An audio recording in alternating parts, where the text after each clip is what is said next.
Welcome to, I can see a couple of fresh faces around the room, so welcome to you, and great to have you joining us. Well, our first session this morning was, if I can, Pascaline doesn't mind me saying this, an Indian perspective on the EU. Pascaline clearly has that international perspective, but we were looking at the EU from here. I'm delighted in this session to introduce to you Bruno Scholl from the European Union Delegation and Simon Smith. Again, you have their bios in the handout, but if I could just draw attention particularly to a couple of the particular points. Bruno is a counsellor formally for political, press and information in the Delegation of the European Union to Australia and New Zealand. He has been there since July 2013, probably long enough to have some sense of the complexities of an Australian environment. We can get you on that into the discussion. Educated in Bonn and in Bruges, he gained his PhD on European constitutionalism from the University of Cologne in 2006. Joined the German federal government in March of 2012.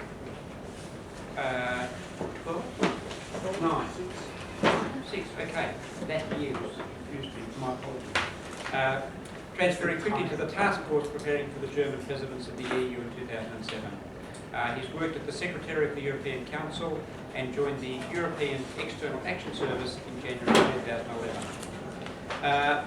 It's with great pleasure that we have Bruno to speak to us on the topic of politics of European integration and its impact in Australia and New Zealand.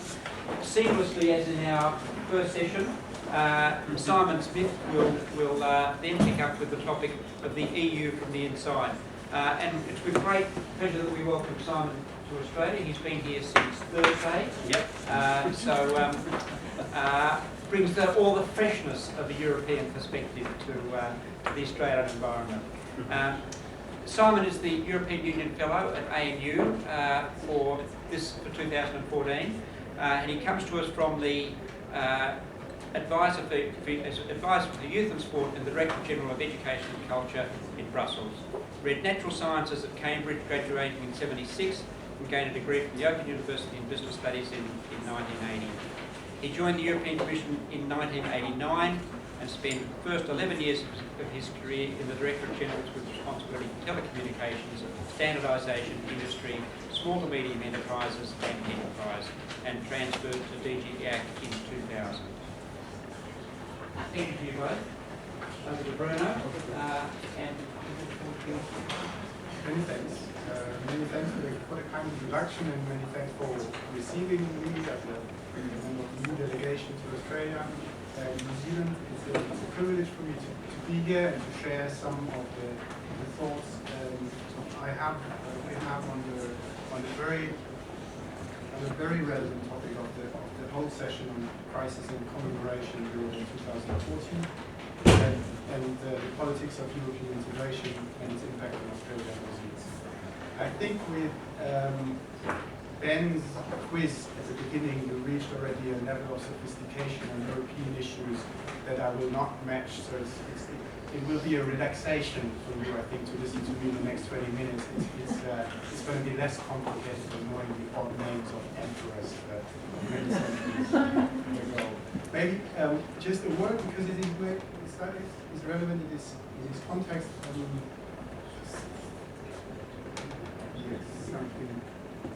Something better. Is that working? Keep talking. Yes. So something maybe relevant to this is the background, related to my professional background, but maybe my private one. I'm European, of course, but I'm a Saarländer, which might not tell you much, but the Saarland is a place in Germany these days, which in the last 150 years changed nationality 4 times. After each war, we found ourselves on another side of the border, sometimes even under international mandate, sometimes question of we break up, are independent. We've been run over by different armies for 2,000 years since the Romans came for the first time. So I think it's a place to come from where you come to the topic for today, which is related to peace and war and European integration, where you can feel it. You just see all the destroyed fortresses around the area I come from, to actually cherish what we have achieved in the last couple of decades, where we haven't seen a war on European soil, at least not with respect to the European Union. So much just for the personal introduction. I think I want to focus on three main points related to the topics I was given. I think the first one is basically to say we're in the European Union, we're professionals dealing with crisis, because the whole history of the European Union has been characterized by deep crises, people saying we're breaking apart tomorrow or 3 weeks after. And what actually happened after each crisis, we turned out being more integrated and moved along. And I think it started even, if you look now, we're in the year of commemoration of the First World War, and you look at the origins of the European Union, as Pascaline pointed to. It starts with World War I, or the immediate start of the European Union is after World War II, but all those who decided upon the design of this organization all had the experience of the First World War, all had the experience of how the end of the First World War was negotiated in the Versailles Treaty, where you had a clear division of winners and losers. The losers were not even at the negotiation table at the time. You had compensation being paid from one to the other side. Well, after the Second World War, which was even more devastating than the first, the decision was to do it differently that time around, and to come up, and Pascaline alluded to it, with actually quite a brilliant idea, but it's not coming naturally, that you take the two bits of your economy which are most closely linked to making war, and you put them under supranational authority. This is not only a big step for the winners, it's also for the losers, not just to pay recompensation, but to be in a new enterprise. It gives a new start to a new era, and I think it explains a bit on the successes of the European Union that this new path was followed right from the beginning. I think the second point I want to make is on how the EU integration has directly impacted on Australia and New Zealand economically, but also politically. And the last bit, very short, just to give you an outline, because 2014 is not only a big year for commemoration, it's quite a big year for Australia, with the G20 presidency, with the UN Security Council membership, and where it offers quite a lot of contacts between Australia and the European Union to work together. So, coming to the crisis and the interrelation between crisis and progress in integration. I mentioned the World War I, World War II heritage, but you see already quickly after, the idea was brilliant, but in practice it's also difficult to put in place. So we saw quickly a deep, what they call constitutional, institutional crisis arising. In the middle of the 60s, General de Gaulle got so annoyed with the European decision-making that he pulled off all his ministers from the Council of Ministers, the key decision-making bodies, because he was not satisfied with the decisions on the agricultural sector. So he was not happy with the funds that the French farmers got, so he blocked the whole thing. Now, it took a while to resolve this, and I don't want to bore you with the details, but a new innovation came out of this blockage. It was to give the European Union its own resources, which were not negotiable, which were coming from the customs and duties collected at the common borders. So to make it slightly more, or slightly less dependent on the goodwill of some or the other political leaders. So quite an important step in the integration. Another crisis we saw when very famously Maggie Thatcher in the mid-80s put her handbag on the table saying, I want my money back from these people in Brussels. Alluding to the fact that the net payments of the UK were bigger than what they directly received from European funds. Now, again, as it's good European tradition, you listen politely, you start negotiating, and in the end, she did get a rebate on what she said was her money, on the British money. On the other hand, what we got was the Single European Market, or the Single European Act, establishing the project for the Single European Market, which was in the end beneficial to the two the UK as well as in the rest of Europe. Another kind of crisis was triggered shortly after the German unification. You might say it's not a crisis, it was kind of, it was in the news all over, it was great. But actually what he did in Europe and in the European Union was, was tipping the construction out of balance. All of a sudden you had this giant in the middle of Europe, 80 million people, much bigger than anywhere, kind of France, UK, coming far afterwards. What it meant was to deal with this crisis or with this imbalance in a constructive way. It was creating political union in a way that Germany, the German new power, the half-aware power, was bound into treaties that did not allow it to push or to kind of push others aside, but had to negotiate and had to be integrated in the treaty frame. Maybe I skip other ones. We have plenty of crises after each of which we turned out being more integrated. The Balkan War was another. Afterwards, we invented the foreign and security policy. The financial crisis, which is the topic of the day, is yet another of these instances. We saw the crisis starting in the US with the housing market crashing, turning into a banking crisis, turning into a sovereign debt crisis in Europe. And many, especially in the Anglo-Saxon press, predicting the end of the euro, eventually the end of the European Union tomorrow or the day after. So that maybe 3 years ago, 2 years ago. What did happen in practice was, in unprecedented ways, a showing of solidarity in bringing about the rescue packages over the last couple of years that have helped the Greek economy to kind of survive. The Irish just last week went back to the financial markets to get fresh money for 3%, which is better than many who had not been subject to rescue packages ever got. And also institutionally, what we got was not a step backwards from integration, it was a step towards more integration. So what we saw was the fiscal compact, and another of the nice European terms we like to create, which effectively sets boundaries to how member states can incur debts, which is, if you look at it, an enormous restriction on the sovereign right of parliaments to kind of determine the policy of the land. So instead of breaking away or disintegrating, there was more integration after each of these crises. And now, looking at 2014 with the Australian presidency of the G20, all of a sudden, from being a subject of G20 discussions for the better part of the 5 years, what are we doing with this foul Eurozone? We're kind of turning into a big partner for Australia to pursue their goals on financial regulation reform, because we know now a little bit about it, and on fighting of tax-based erosion is something which is common to us. So the move from being looked at as a big trouble, the sick man of the world, now being back at the table as a contributor to solutions or work problems. This is not to say the crisis is completely over, and we heard before unemployment rates are unexpectedly high or unacceptably high still, but I think even the IMF last week has conceded or has encouraged that we've kind of taken a corner and are on the way back of recovery, which might still take a while, but I think the worst is behind us.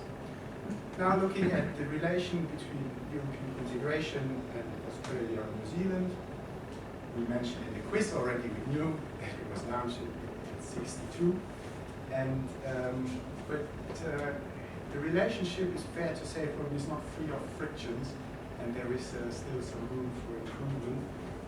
But it's far different to what it started off in the beginning as basically a fight about agriculture. And I think there is still a trauma lingering in the political elite of Australia about Britain joining the EU in the 70s and abandoning Australia, which lost quite a few trade benefits. This is still, in some of the rhetoric, this is still around.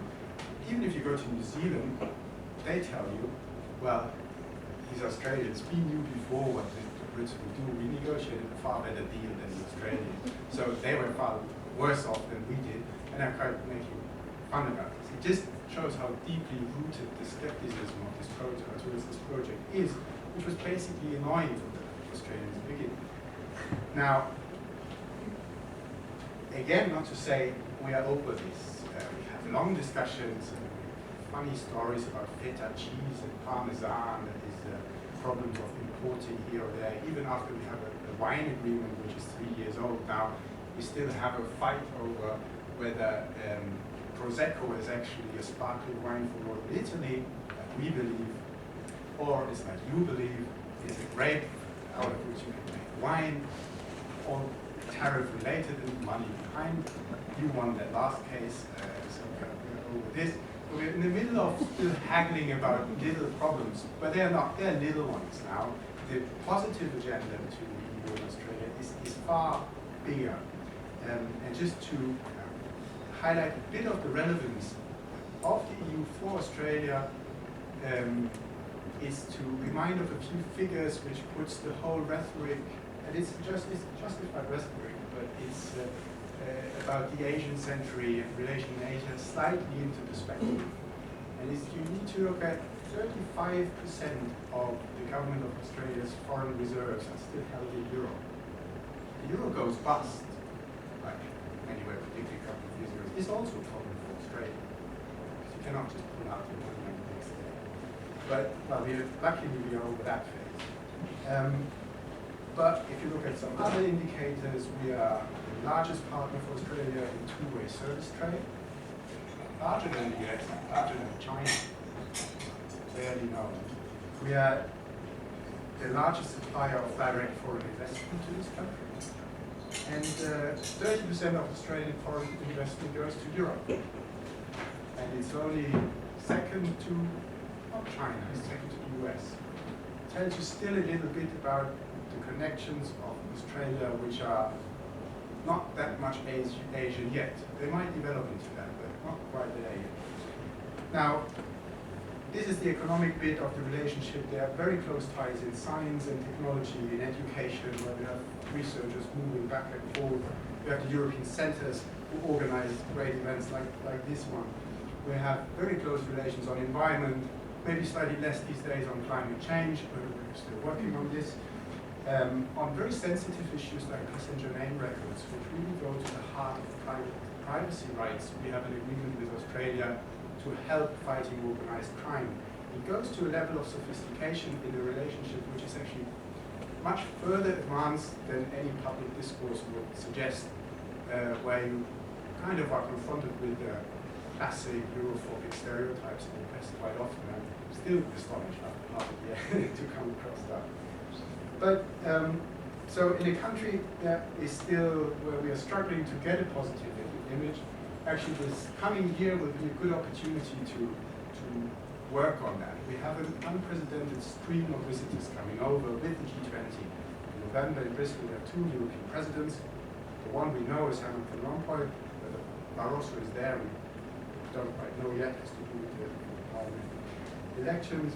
We have our foreign policy chief, High Representative Ashton, coming to Australia in a month's time, and we will see when she comes another set of quite important agreements being signed, which I would call it turn probably the relationship from a purely bilateral, sectoralized one into a more strategic one where we address common problems together. We will sign a framework agreement on crisis management.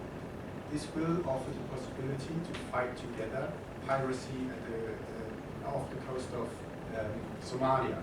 Something we haven't done before. We haven't had a European mission and Australian participation before, which is very likely to happen very soon.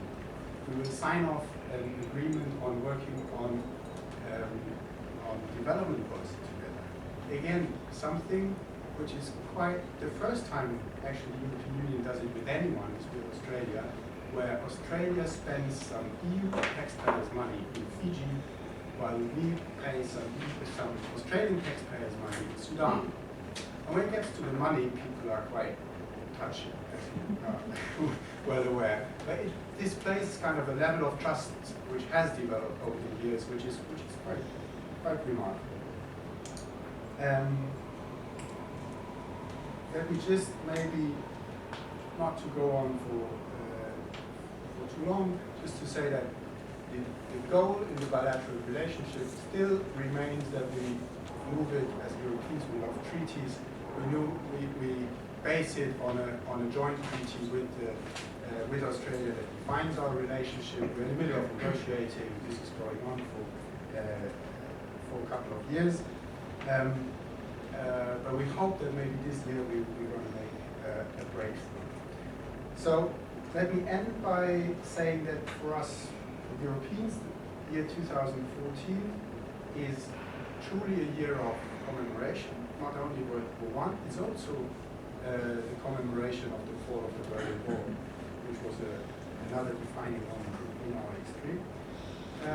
But I think it's also a year where we recognize or realize that now, finally, we're slowly but surely moving out of a crisis that has shaken up Europe quite intensely for the last couple of years. And thirdly, maybe that with 2014, if I look at the bilateral relationship, that it is a year which is more promising than many years before, and we'll see at the end of the year whether we have managed to succeed in pushing the relationship a bit forward. Thanks very much.